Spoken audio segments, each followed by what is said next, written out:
Türkmenistanyň paýtagtynda ýurda howa gatnaw arkaly barýanlar barlygdan geçirilýär. Munyň bilen bir wagtda ýurdun ýeketäk halkara deňiz porty ýapyldy. Bu arada Azatlyň Türkmenistandaky habarçylar aýdýarlar.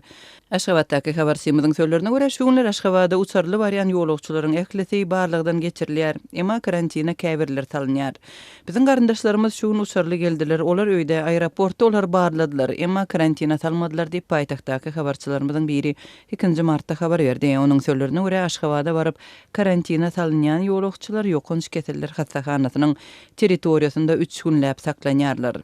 Türkmen häkimetleri ýolagçylar barlamak we ýurda barýanlary karantina salmak boýunça düzgünleri barada düşündürüş bermeýärler. Azatlyň Türkmenistandaky habarçylary ýolagçylaryň näme esasda karantina salynýanlygyny resmilerden anyklap bilmediler.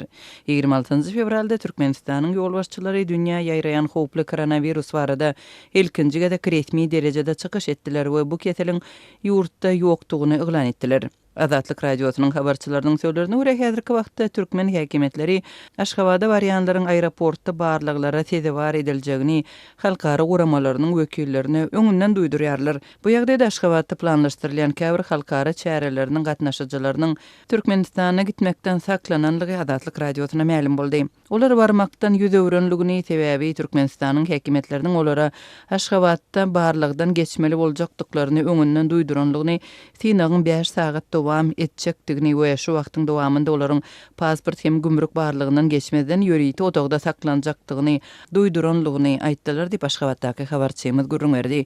Türkmenistanyň häkimetleri Aşgabada barýan daşary ýurtlularyň barlyklaryny olaryň öz hasabyna amalaşdyrýarlar.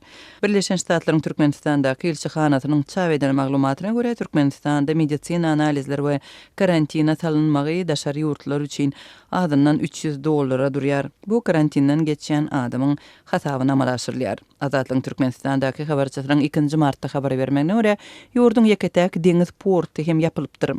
Türkmenbaşydaky portuny ýapdylar. Ol gämeleri kabul etmeýär, käbir ýükleri entek düşürýärler, emma olar soňkular bolmaly.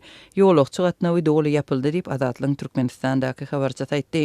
Soňky hepdeniň dowamında Iranda we Awganistanda koronawirusyň anyklamagynyň ýygyny Türkmenistan bu goňşy ýurtlar bilen serhetlerini ýapdy. Serhetlerin ýapylmagynyň we transport gatnawynyň kesilmeginiň fonunda Türkmenistanyň içerki bazarlaryndaky azyk haritlary esli gymmatlady, gytçylyk güýçlendi.